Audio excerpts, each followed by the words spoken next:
Welcome to Talking Grit, a Detroit Lions podcast. Powered by the Monroe County Reporters. Here are your hosts, Jason Harwood and Jacob Litton.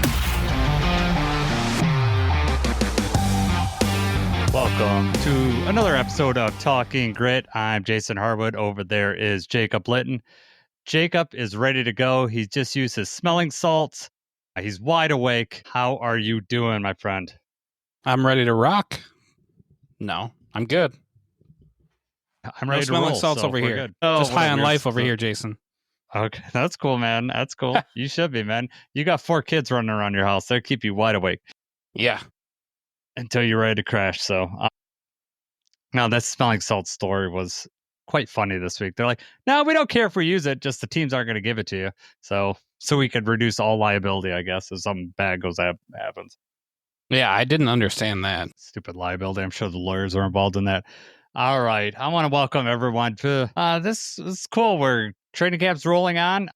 We got a cool fan mail today, Jacob, and I'm going to read it here. He says, I've been a listener since day one. Name is Ron. Appreciate you guys. Love the show. Very glad you got rid of the siren. This is the siren guy. Ron is the siren guy. So now we got a name. You're no longer siren guy. You're Ron. So thanks for listening, Ron. We really appreciate it. He says, I usually listen while driving. Like Jacob mentioned, I let the car take me, and then he laughs. So he was freaked out. That siren got him. He's probably speeding. He's listening to us. He's having a good time and just not paying attention to the road. But he says, seeing all the news about the Hutch Rule, which I'm going to have you explain here in a second, seeing the practices, do you guys think it's a situation of Hutch just being that good or our new line being that bad?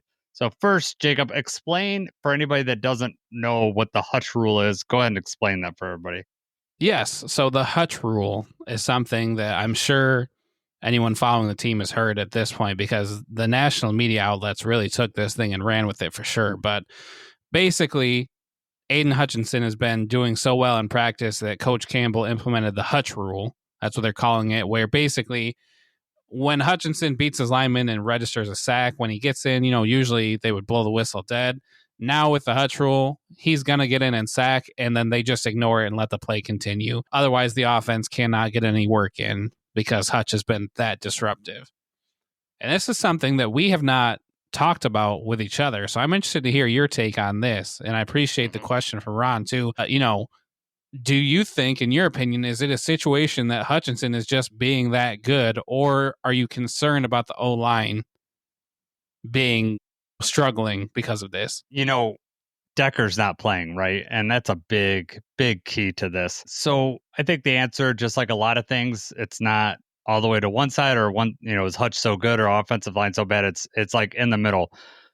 When Hutch is going against Manu or Jamarco Jones, I expect him to dominate, right? Because he registered an awesome, everyone's seen the highlight now, the spin move on Sewell.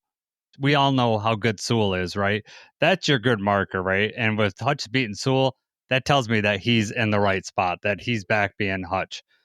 When he's on the other side, facing Manu, if he doesn't dominate Manu, then I'd be really worried about Hutch. So I think it's just somewhere in the middle. Like the offensive line play, especially on the tackles, are not that great, but Hutch is that good. And we both, you and I have both been at practice, and we've seen this firsthand. Hutch is all the way back, and he doesn't look any different to me as far as his movements or anything like that than what I've seen in the past. What's your thoughts on the whole Hutch Rule? And Yeah, no, I kind of feel the same. After seeing a couple of practices in person, it's just to see it live, you would understand the situation that this is 100% necessary, because I think we saw a play where I don't even think they ran a stunt. I don't think they touched him. Like he was in Goff's face within 1 second as soon as he snapped the ball. Mm-hmm. Yeah. So any concern or anybody feeling like, well, he's coming off an injury and we're not sure, forget about all that. You would not be able to tell that he missed the season last year. I feel like he's even taken it a step further than he was in training camp last year. So, if you do count these as dead balls, as you typically do, then they're right. The offense would not get as much work, and it would become a nuisance almost. I think it's a combination of Hutch just being hungry. He knows like how well he was doing. He missed out on last year. This is, he's been missing it for so long. He's finally back in action like that. But it is also, like you said, it's a good deal of, when Hutch is lined up across Dan Skipper, we expect him to get back there pretty quickly. If Skipper's holding Hutch, then, then would be all the other way. Like, okay, how concerned should we be about this injury? Manu and Skipper slowing Hutch down, it'd be all the other way. So you're right. There's kind of a little bit of both sides there, but I definitely think that Hutchinson has taken it to another level. And it'll be interesting once Decker comes back because, he is back. He's activated, but he was not in full pads, full contact. They're kind of easing him in. So be interested to see that matchup as well. But I think that Hutchinson beats him more often than not, honestly. Yeah, I mean, Hutch is just on it's like, he's up in the TJ Watt, Myles Garrett, Hendrickson. He's in that level. He's in that category where, in these practices, they're not, the Lions offense isn't game planning against the Lions defense. In a game, they're going to run chips. They're going to put Brock Wright on that side. Or Laporta, they're going to put another tight end on there just to slow them down. They're not really doing that. So anybody that's like super worried about the offense, there are things that John Morton can do to alleviate this problem. I don't think it's going to be an issue once Decker gets back and once, we're running our full complement of our offense and we're running it to the fullest extent of our, abilities. Yes, the defense is ahead, and I think we'll probably talk a little bit about that a little bit later on, so I don't want to get ahead of ourselves about the offense and the defense probably when we get into the practice part.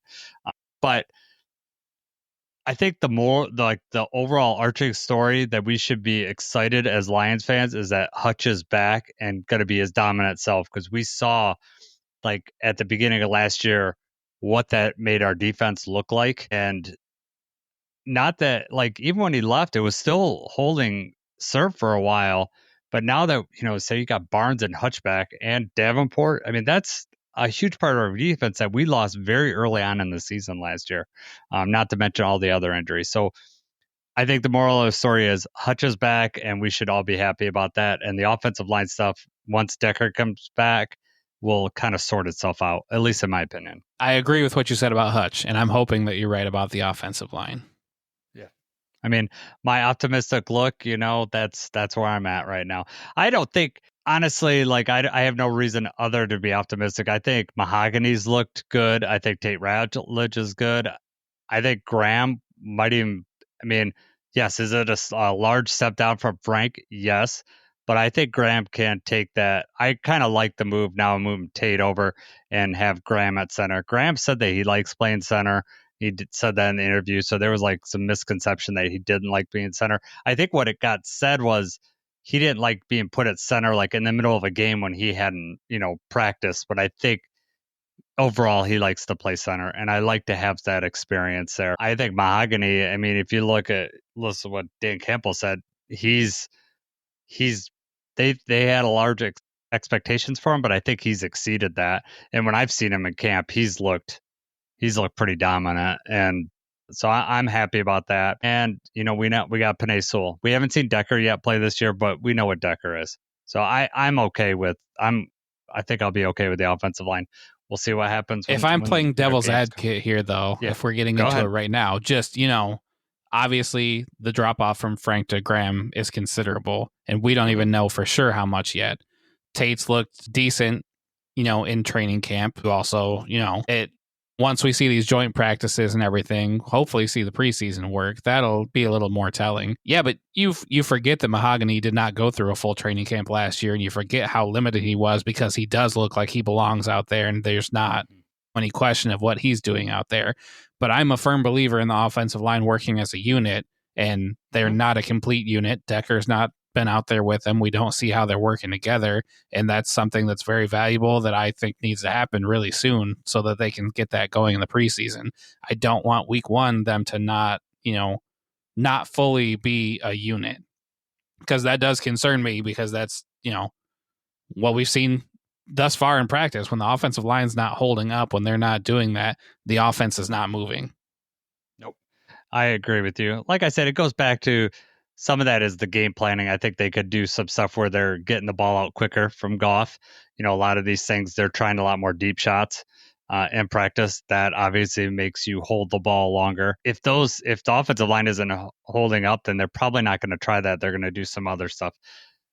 Whether like the chipping and all that stuff I said earlier. So I think what's going to happen, two things going to happen that's going to really help us decipher how things are going to go. Decker getting back is number one, and hopefully he's back for the joint practices, because then we're going to see what it looks like, against another team, a different defense. And, not that they're, game planning all that stuff, but I want to see what our number one defense looks like against their, this week will be next week will be Miami Dolphins, and then our number one offense against their number one defense. I want to see how that looks. Now, if the offense really, really struggles and looks like how they've been, then, the concern level goes up. If our defense is dominant against, their number one, that's pretty, you got A-Chain over there. You got good wide receivers over there. Tua is Tua. I don't think he's exceptional, but I also don't think he's terrible. But if we hold them under check, then I'm going to feel really good about the defense too. So it'll be interesting.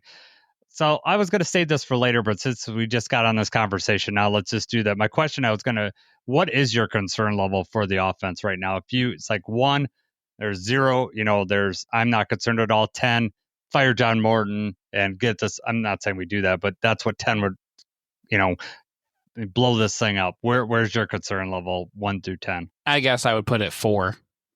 I would say that I'm a little bit higher, but I'm leaning towards not being as concerned. It's still early on. You can expect that with the offensive line changes and everything like that. You also expect with training camp, with the new offensive coordinator, there's little kinks, there's little things you have to worry about. I know Dan Campbell said too, we're not far off. You're a step here, a little bit there. And we saw that in practice too. Gibbs was, a foot away from catching the ball away from Jack Campbell and taking off for a touchdown. And Campbell was honestly holding him almost the whole play. So you have things like that. There's opportunities there. I'm definitely not, blow it up right now or anything like that. But it's definitely going to depend on how the offensive line turns out. Yeah, I think you're right. I'm probably in a 3.5, 4, somewhere in that range. I mean, we probably started out in the season in a 2 to 3 just because we're changing offensive coordinators, right? We like Ben Johnson, super successful.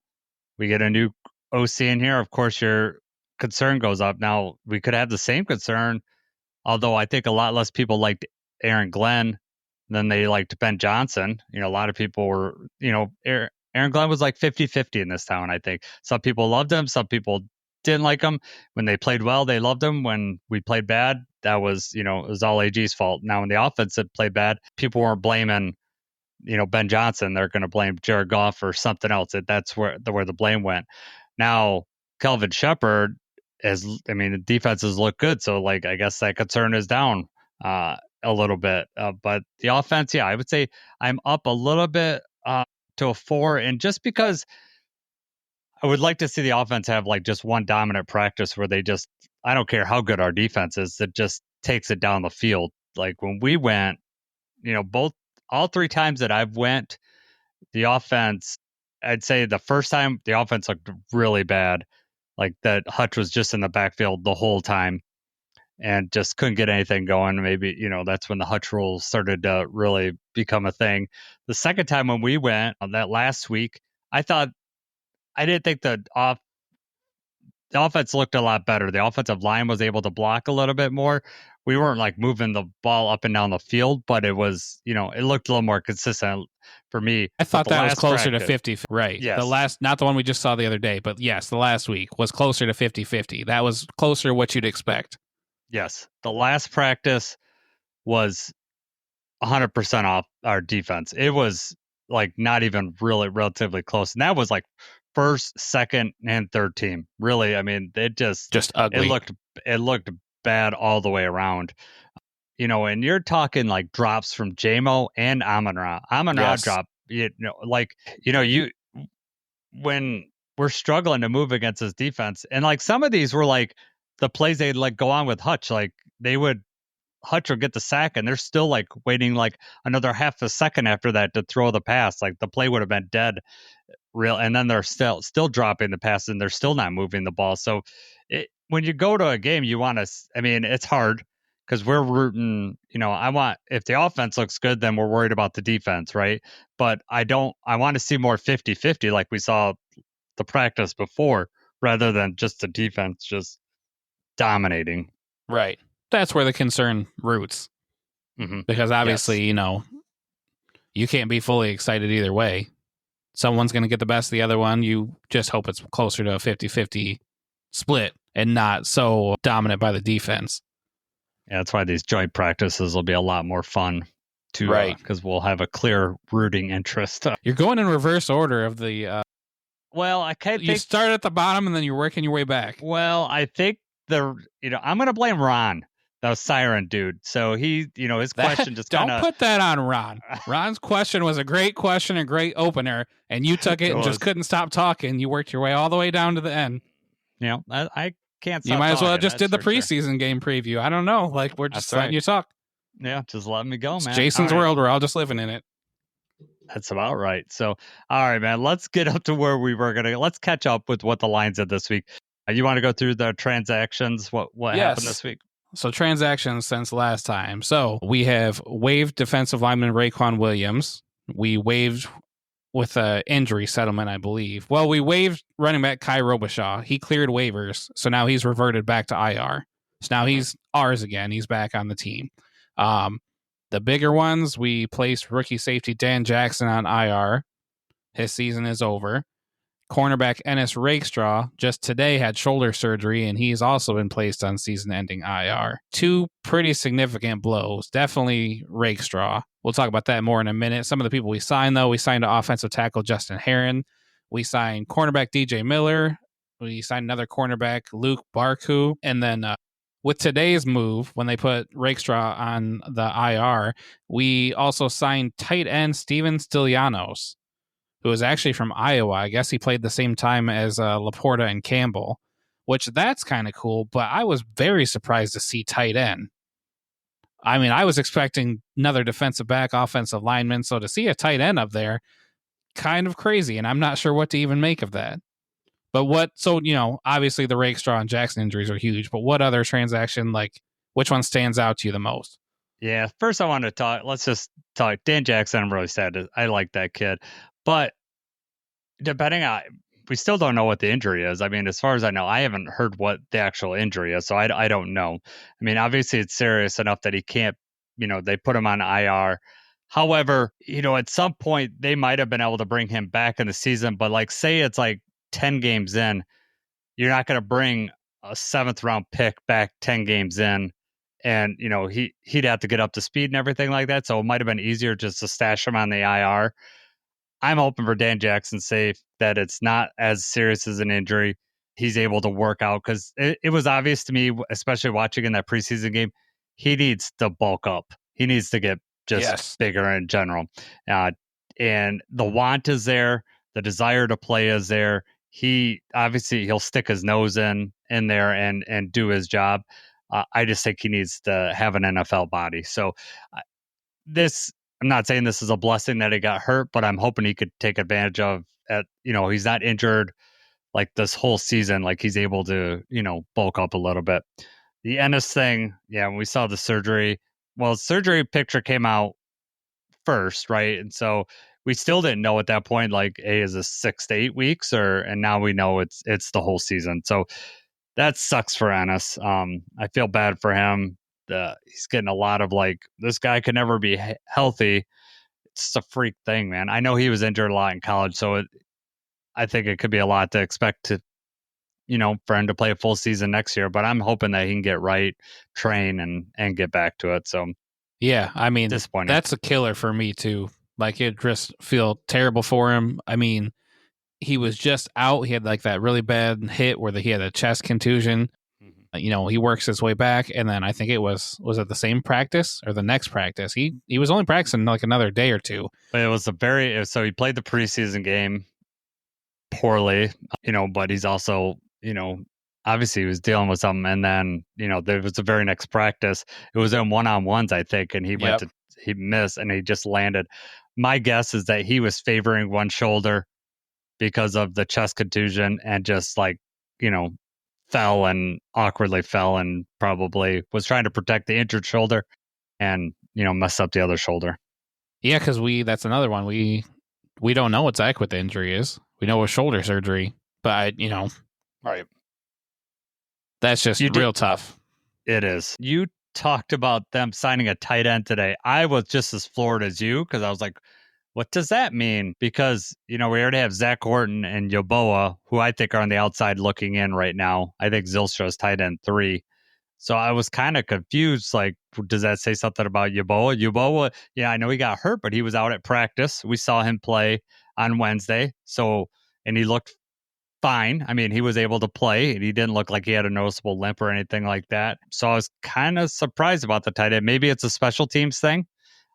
I'm not, it could be, that'd be the only thing. Or Zach Horton. I mean, Zach Horton's looked all right for an undrafted free agent. They had him lining up all over the place. So, right. They both have, they've been moving around. I think Yeboah is actually, he's looked decent as a blocker. I haven't seen any, pass catching ability out of either of them, but I don't think that's really what they're there for. Yeah. So to add a third, which Stylianos is also a blocking tight end, he's not much of a pass catcher. Yeah, just really, really weird.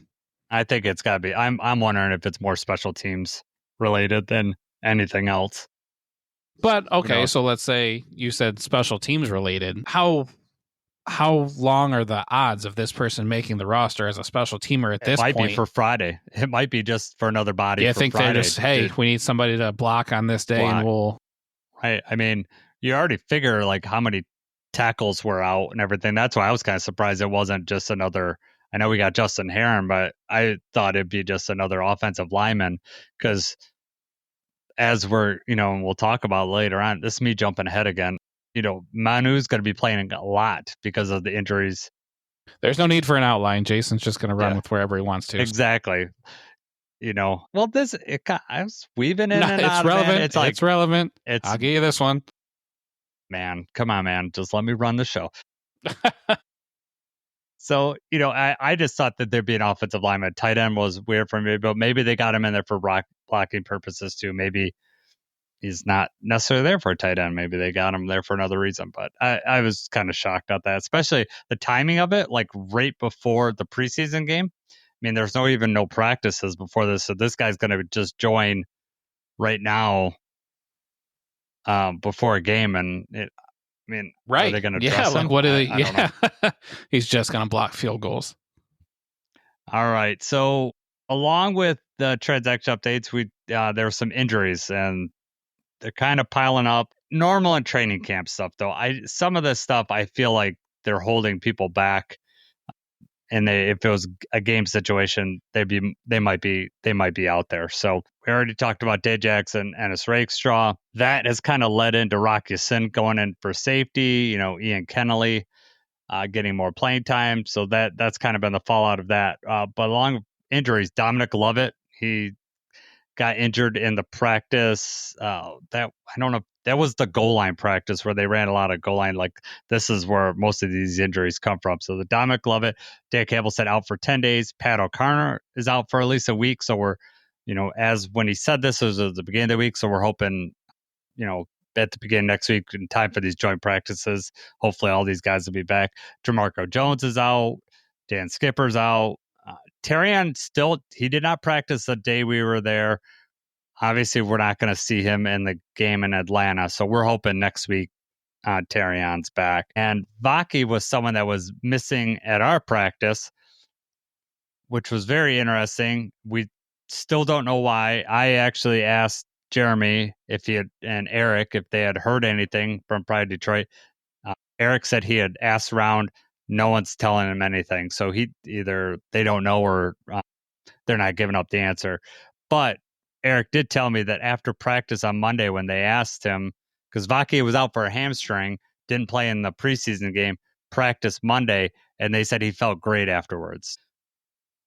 The obvious things are that there was a personal situation that he just had to miss, or an injury crept up, either from weight room or something after the game or after the practice. So we'll see. I'm really hoping that we see him tomorrow night or Friday night's game in Atlanta. I just want to see him get some reps. I want to see what he can do. Absolutely. I think it's somebody that we're all watching. And, to have the injury and then he came back practice, said he was excited to play, and then all of a sudden now he's not back at practice. Obviously hope that there wasn't a family emergency or some personal thing like that going on for his sake, but you also don't hope that, he aggravated something and, so whatever the reason may be, hopefully everything's okay with him and hopefully we see him tomorrow or Friday. Yeah. Jamarco Jones and Den Skipper out. We already have Taylor Decker out. So we're on OT 4, which is right now Manu playing, he's going to be guarding the blind side of Hendon Hooker if they leave the offensive line the way it is right now. Is that fair to Hendon Hooker that they're going to have, Manu out there and a role that we're going to, be evaluating Hendon, how he's playing? I feel like Hendon is going to be running a lot again, which stinks. We want to see what he's got, but right. Absolutely. If Manu's out there, we already know he's still very raw. He's still got a long way to go. Yeah, I think he's made improvements, but I get the feeling, Dan Campbell himself said he's seen more bad than good, which I bet you they were hoping for a little bit more this, in camp so far from him. So we'll see.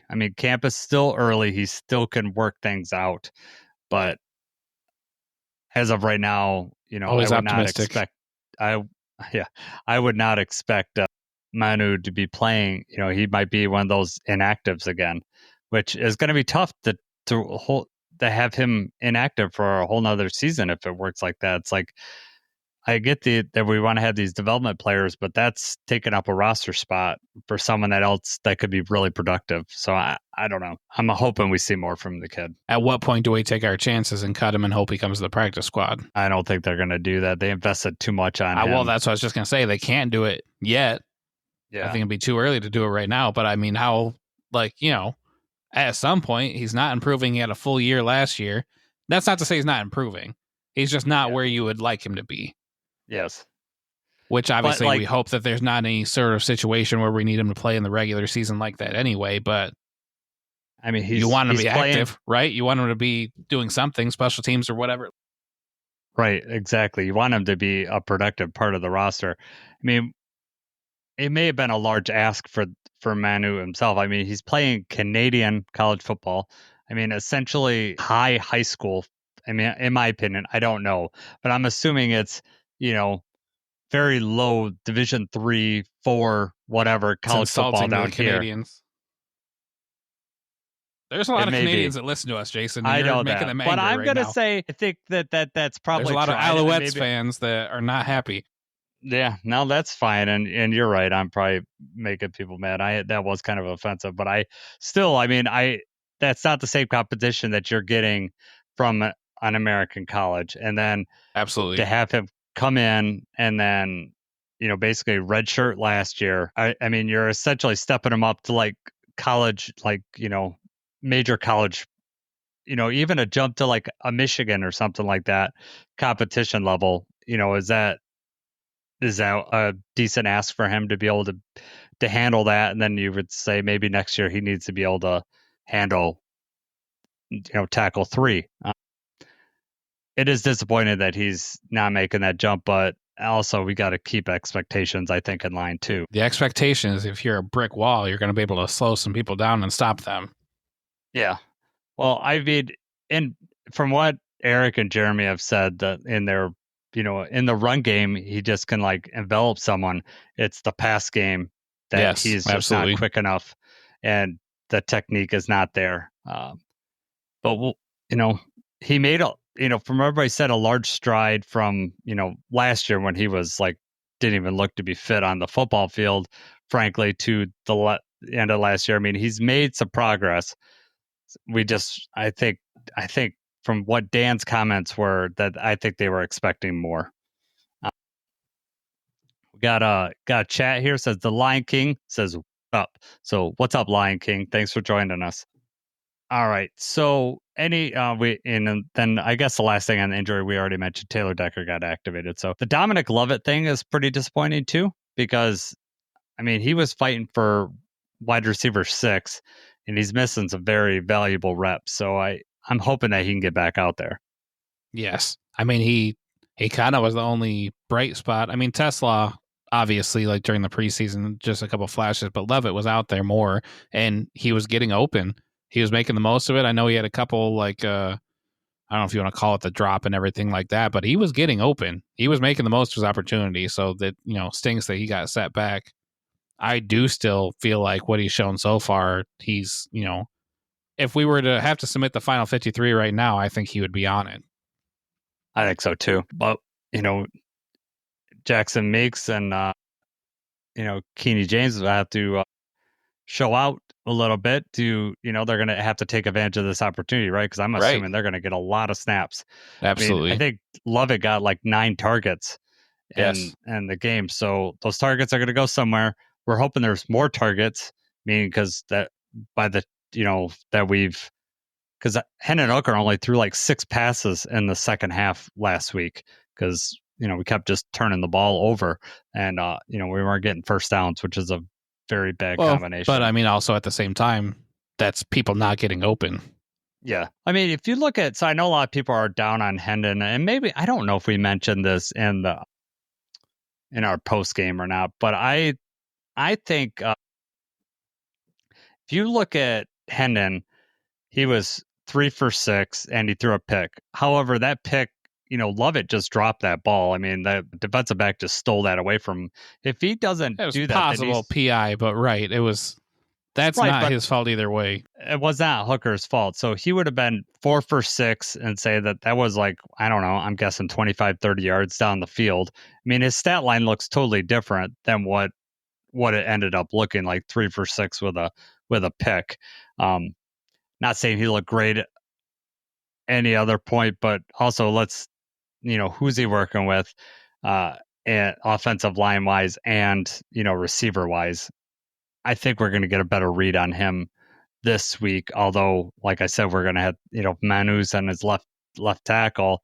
That's going to be a tough ass too. So we'll see. Might see a little more rollout action. Yeah. I mean, if we're going to talk about the preseason stuff anyway, like this, the time's ticking for Hooker, in my opinion. And I know, it's not exactly fair that he's not working with the same level of people, but that's also on the Lions for letting Kyle Allen run with the people that he ran with last week first. I said I wanted Hendon to get the first crack, and they didn't. They put Kyle Allen out there. So now you're making things harder for Hendon Hooker when he's not got the same starter. Well, not their starters. He doesn't have the second team. He doesn't have the same people out there with him. So he's getting time with the third team. And now here you go. Let's say they're going to give him the half or whatever. Now you've got all these injuries on the offensive line. You've got Lovett that's not going to be playing. You've got your 3rd round quarterback who you really want to see what he's got. And he's throwing to undrafted wide receivers. And he's got, late draft picks or undrafted Canadian Football League players blocking for him. And he's going to be running for his life back there. I mean, that's what's going to happen in this preseason game. He's going to have to be on the move. And he's going to have to make these throws in tight windows. It's not fair, but it's like he's got to make something out of nothing. Another thing is, can we talk about the Lions' management of this? Like, why put Hooker 3rd string at all?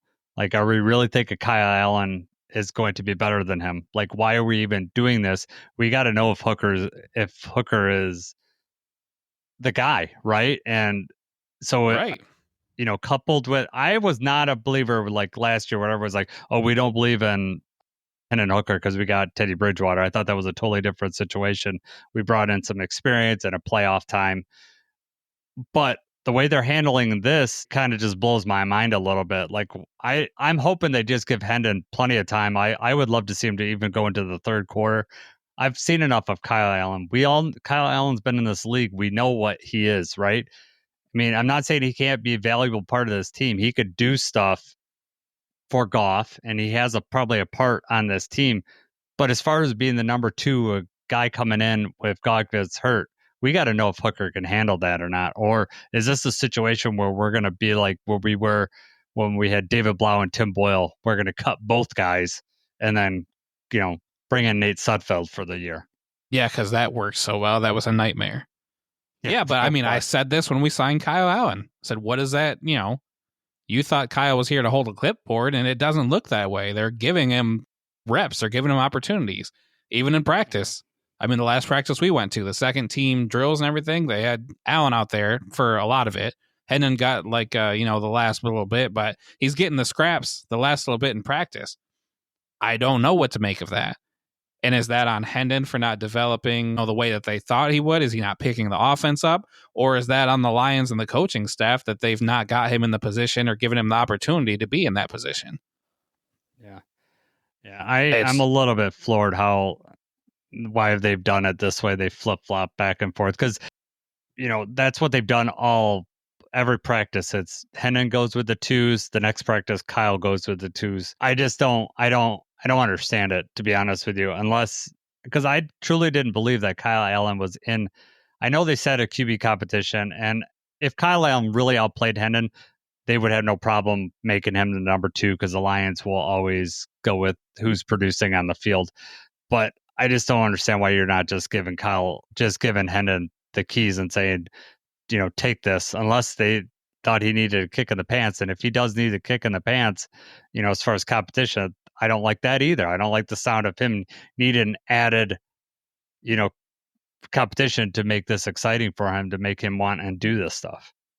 Well, but it's like they've lit the fire underneath him, but now they're just letting him burn. You're not giving him the tools to get up, like it's just not happening. Honestly, this entire game, I would let Hendon play the entire game. What do we need to see Kyle Allen for at all? Right. I agree. Honestly, what do we need? What more do we need to see out of him? No, is your good question. I mean, the only thing is like, okay, at some point when you get the third, I mean, your argument could have been, well, when the third team offensive line gets in there, you don't want to risk Hendon getting hurt. But we threw Hendon out there last week with the third team offensive line, so that argument is moot, right? Right. So, well, and he's already starting off with these people. I mean, I don't know what, Yep.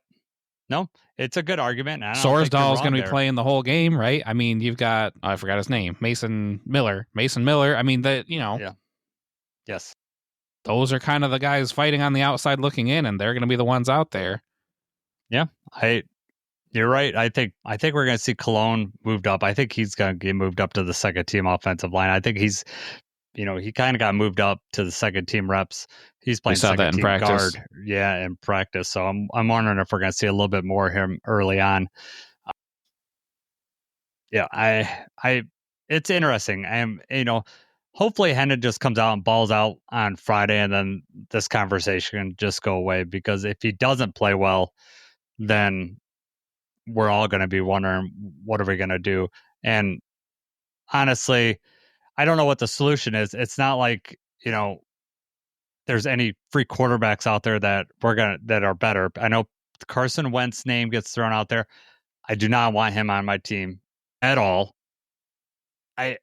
No. What about Carson makes you not want him at all? I mean, he bounces around. His time with his teammates in the Eagles, it just didn't go well with me. And then everywhere else, he hasn't stuck around well. If he was a good teammate, a team would keep him as a backup quarterback. There's a reason why he's out there. We can't call Teddy Bridgewater anymore. Teddy Two Gloves is in Tampa Bay, and that kind of stings. Yes. So I was going to ask you, what's your read on that? Why is Teddy not with the Lions? Like, why do you think that's a thing? It just seemed like the timing for Teddy. I mean, because last year, obviously, we called Teddy in the playoffs. We called Teddy way at the end of the year. It's like, hey, we need help. And he was like, sure enough, I'll lace him back up. I'll come back out there. Well, now this year, there's been like controversy with Teddy with, the high school thing that he's coaching. And I don't know if you've seen all of that, but basically he's trying to help these kids out, and the school system and the, high school athletic association is failing them miserably. Anyway, he's not coaching anymore, so he needs something to do. He wants to play again. There's an opportunity for him to play in Tampa Bay, and he took it. I don't know. I mean, they've asked Dan Campbell, and he said he talks to Teddy from time to time. I'm sure they had some sort of conversation, but really, man, what kind of message would that send if we signed Teddy right now? Well, Dan Campbell and Teddy are good buds, so I know the Right. conversation had to be had. Like Teddy had to reach out and say, "Hey, are you interested?" I gotta imagine that conversation was had. Whether it was a money issue, which I don't think it'd be that. I'm curious how that went down. My feeling is the Lions had a shot if they wanted to have Teddy. The other thing is Teddy is like that high school's down in Florida, right? Like I'm assuming that that's where he lives. Obviously, Tampa's in Florida. Did he want to be closer to home, and that's why he chose that? True. That could be a deciding factor too. I don't know. I don't know that to be true, but I'm just trying to spitball ideas why that would happen. I would say that if their Lions were worried a little bit or had any inkling, they could have had Teddy. So I find it interesting that he's not a Lion. I wouldn't have been mad But about if that we're really situation. trying to see Hendon Hooker, and if they really have Kyle Allen in this, competition, then what, But wouldn't you just sign Teddy, cut Kyle, because that's not going to cost you any money, and then just let Teddy and Hendon battle it out? Unless I don't think if you sign Teddy at this point, like with everything happening the way that it's played out, if Teddy signed with Detroit the other day instead of Tampa Bay and we cut Kyle Allen, I think that Hendon would be on the outside looking in. I think that he would be trade bait. I don't think you could bring Teddy and say who's that going to Hendon, trade for Hendon though. I mean, you'd have to get like a very late pick, or you'd have to cut him. You get a late pick or a 7th round swap so Right. that you move, whatever. Well, he's a third round quarterback. Right. Who has not seen the field. Who hasn't seen the field, has not looked great in preseason, had a concussion last year in preseason because he ran. The perception also is we signed Teddy as a go with Hendon. So, I mean, anybody who thinks we're going to get anything for Hendon as of right now is fooling themselves. The only thing that Hendon has going for him is that he's cheap.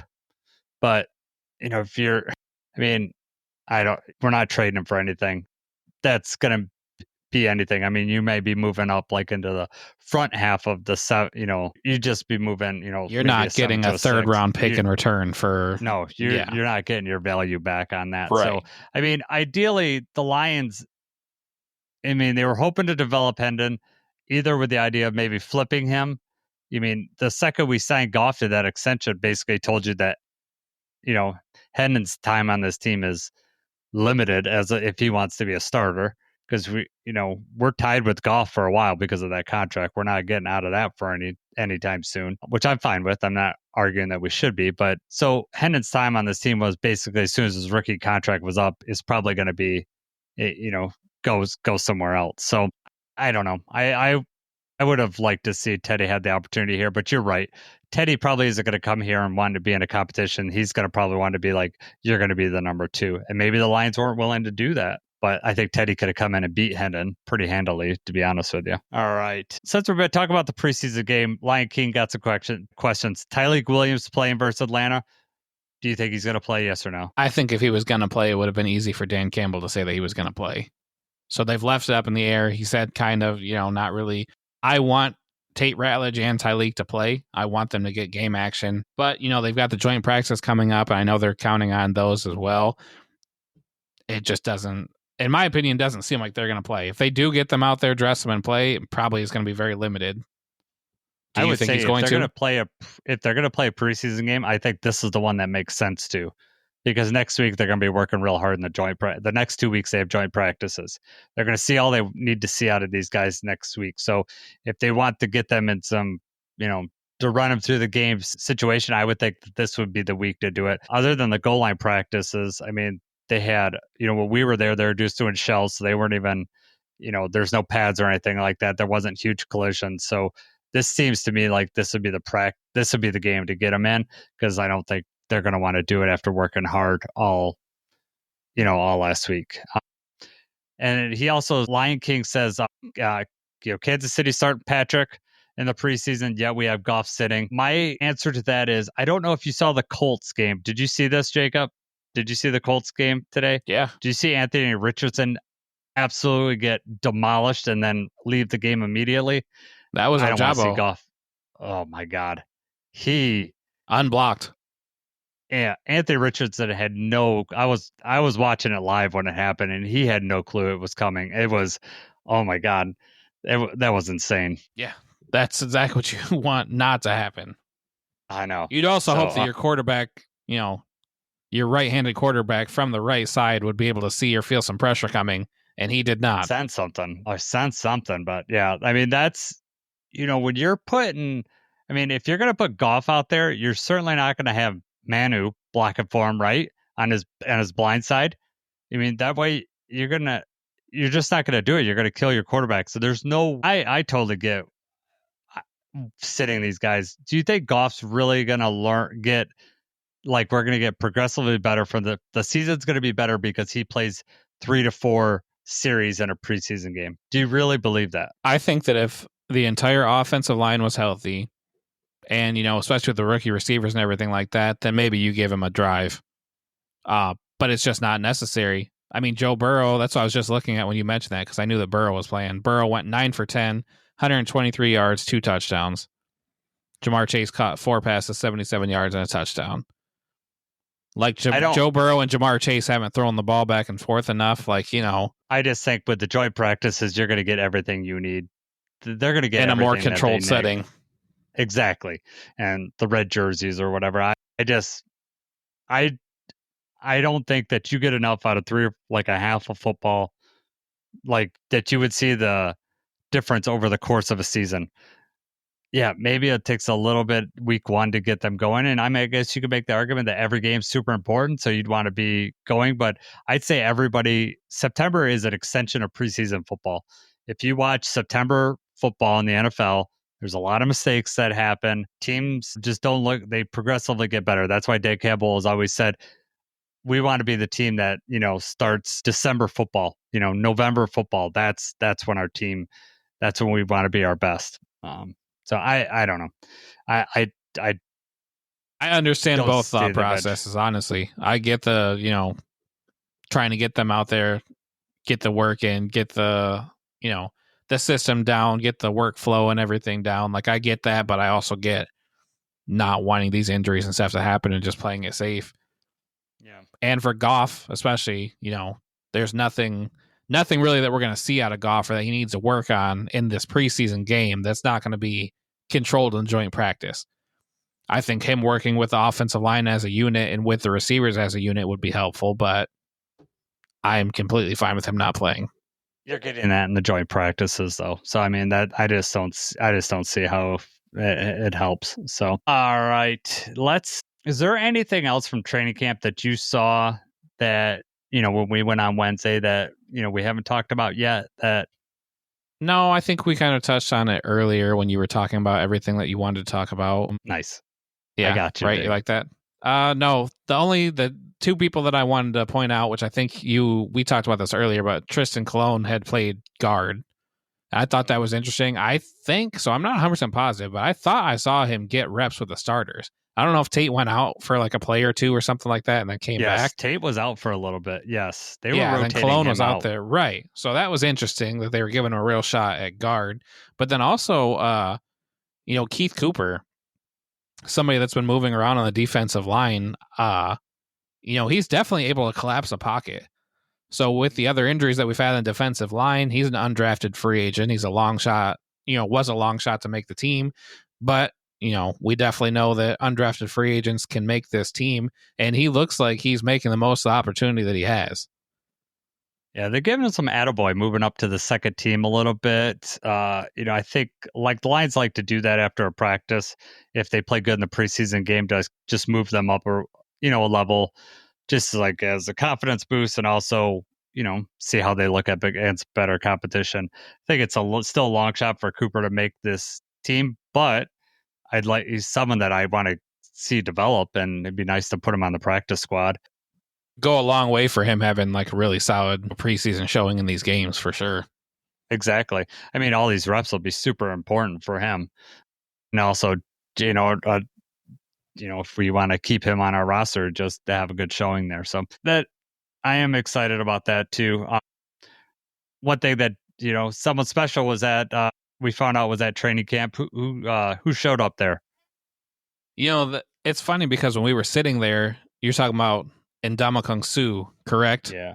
Yeah. Yes. So when we were sitting there, there was a woman behind us, and she said that her son was up front, like by the VIP tent, and then Sue walked by, and he said, like, a lot of people didn't know who he was.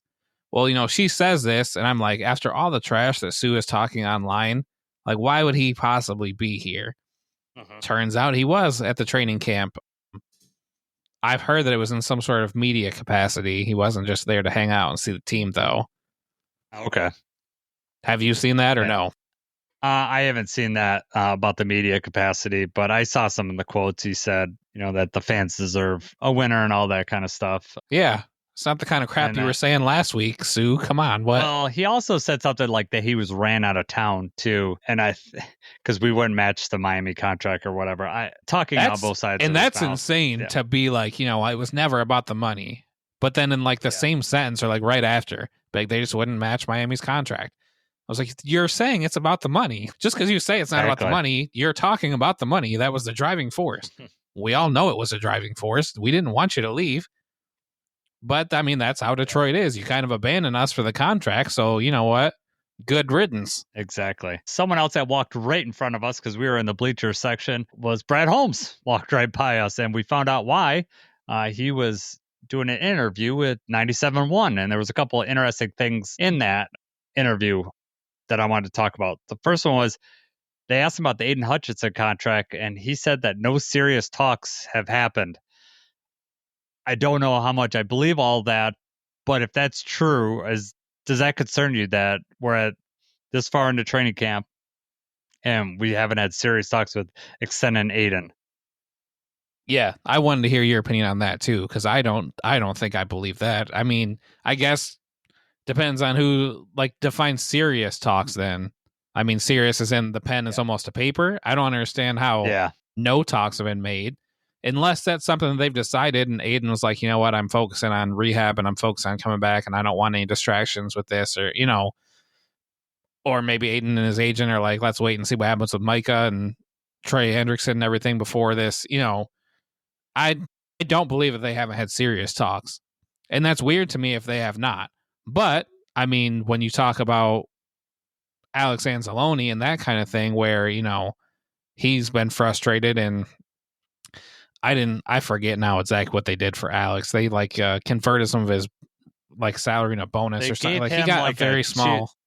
He got a $250,000 raise, and then he got another $750,000 that he can get incentives. So he can make basically up to another $1 million a year, which I cannot believe that that's what he was asking for. And when they asked him in his media thing, he kind of blew it off. I think he just is like, well, I guess I'm going to get what they can give me. That's the kind of vibe I got. It wasn't like he was, I don't think he was not satisfied. That wasn't the answer. No, he was not. This was not the answer. They blew me away with the offer that they gave me, and now I'm super happy. No, this is not what Alex wanted, but the Lions probably told him this is what we're going to do, take it or leave it. And that's just what happened. But Alex is out there playing. So that's right. I'm happy with that. But I mean, the Lions have everything to gain from signing this Aidan or getting this extension done sooner rather than later.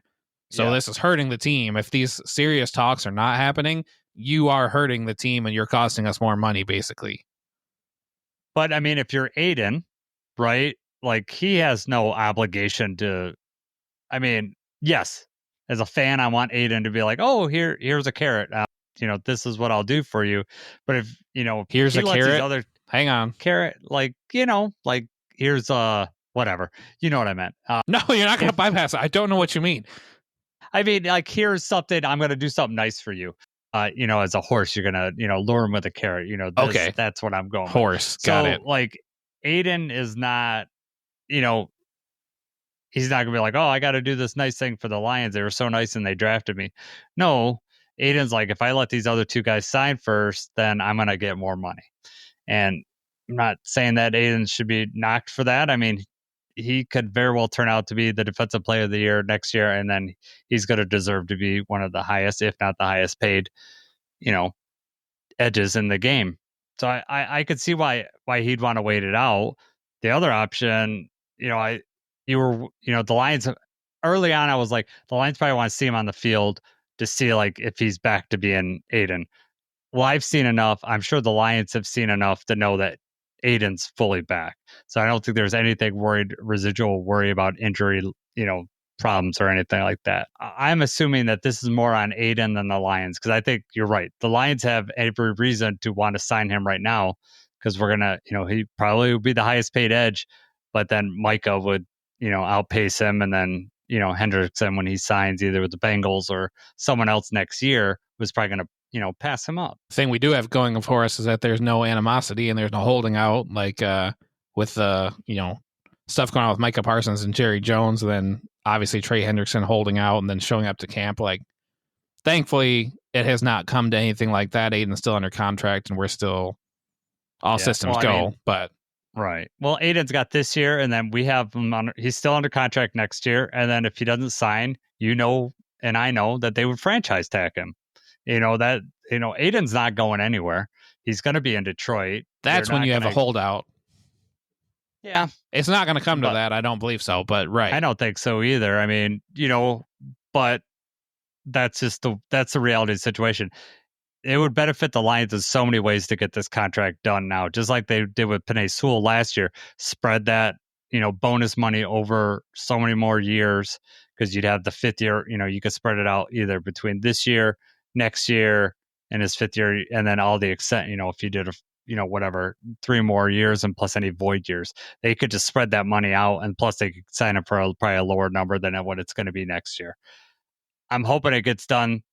I would love to get it done before Micah, but the way Micah held out today, so I think Micah's wants to get his done before the season, and I don't know if Aidan's going to have the urgency to get this done before the season starts. They've also got Jerry Jones saying that he doesn't see it happening before the season and that Micah may miss games because of it.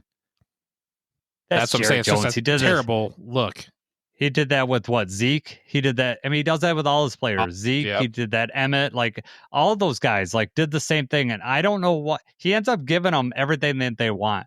And I don't understand what this power play is. I'm glad I don't have an owner like that because it's pointless. And then or you could have a situation like the Bengals where they're just cheap and they don't want to spend the money, and then they do stupid stuff, and then they end up paying Chase and giving Higgins and giving them all their money. I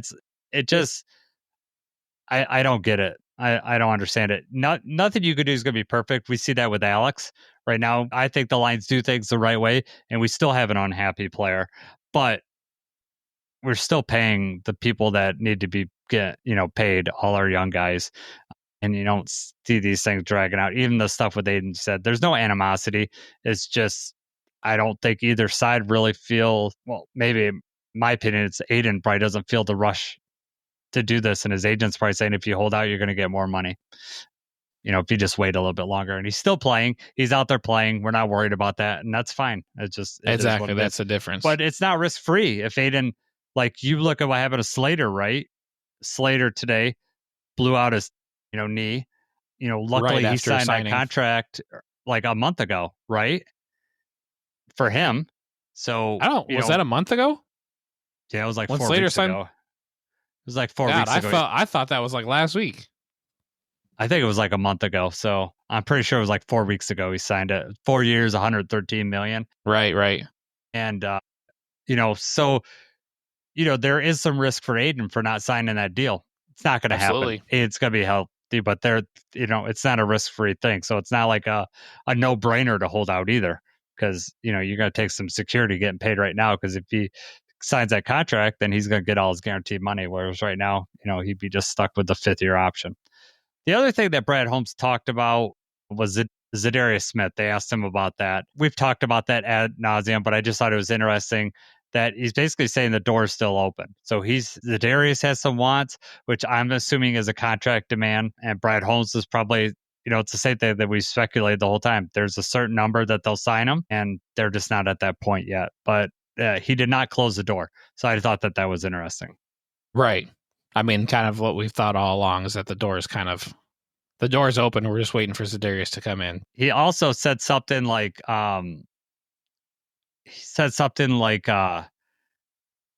What did he say? Oh, Za'Darius, he said something about not being showing up for camp or not wanting, he's a veteran. Maybe he I got doesn't the want to be quote at here. camp. Yeah, read that. Because he Sorry. says, well, the exact quote, he says, I'm not saying that he doesn't want to be in training camp, but if he misses some time, there's obviously still interest there. We've been keeping in touch. Basically alluding to, I'm not going to say that he doesn't want to be in training camp, but that's kind of what's going on right now. Or, that if he misses time, there's not an issue. They're not concerned with that. Right. Do you think it's important for Dan Campbell that if Za'Darius wants to be on this team, that he'd be he'd be through the whole training camp? Do you think that is is that a concern that, hey, he's not in training camp, so therefore the Lions aren't going to sign him because Dan Campbell would require everyone to be through the whole training camp? Do you think that is something? I think ideally he would be in camp, yes. Now, the whole training camp, maybe not. The early part and everything, he's a veteran, doesn't always have to go through that. But I know we talked about before, I definitely was hoping that after the Hall of Fame game or after this Atlanta game that he signs pretty soon. You want him to be there in training camp and be in some of the grind. You don't want him to show up right before the 53 cut down. Or you don't want, hey, they cut the roster down to 52 and then sign Za'Darius the day after, whatever. I mean, that just is not... I don't think that that's fair to everybody else that's been battling through training camp. But at the same time, Za'Darius is who he is. He came on in the middle of the season last year and was okay. So I go back and forth. I feel like for the team, I guess, team morale, team unity, and everything like that, it'd be better if he was here now in the grind of training camp. I agree. I think the longer this goes on, I'd say the less likely that he's going to be on. I thought that maybe this week he would make an appearance, that they would sign him. So I am curious about that. One thing, I was listening to the POD midweek mailbag today, and one thing that they pointed out, because I asked a question about Marcus Davenport, and they made a point that Davenport's making like $1.75 million. He's the starter, and then you got Pascal, who's making about $2.5 million. So he's definitely behind Davenport. And then if you re-sign Za'Darius, you're probably giving him at least in the $4 to $5 million range. He's still going to be under Davenport. So, Davenport, you're paying a lot less, but he's going to be your starter. I thought that was an interesting point.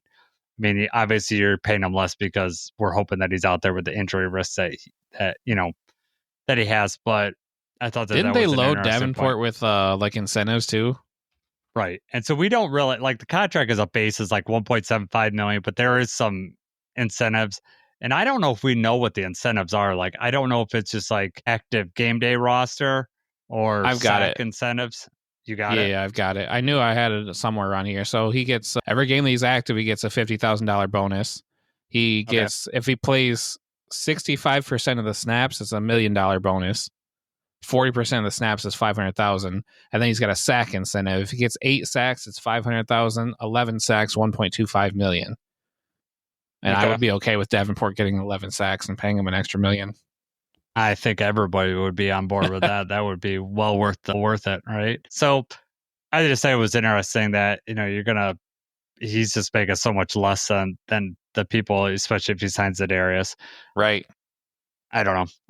I'm getting the feeling some people sounds like it's inevitable, and maybe it is, but I would just rather have him in camp earlier just to be around the team and right. I don't want him just showing up like he did before. And yeah. Right.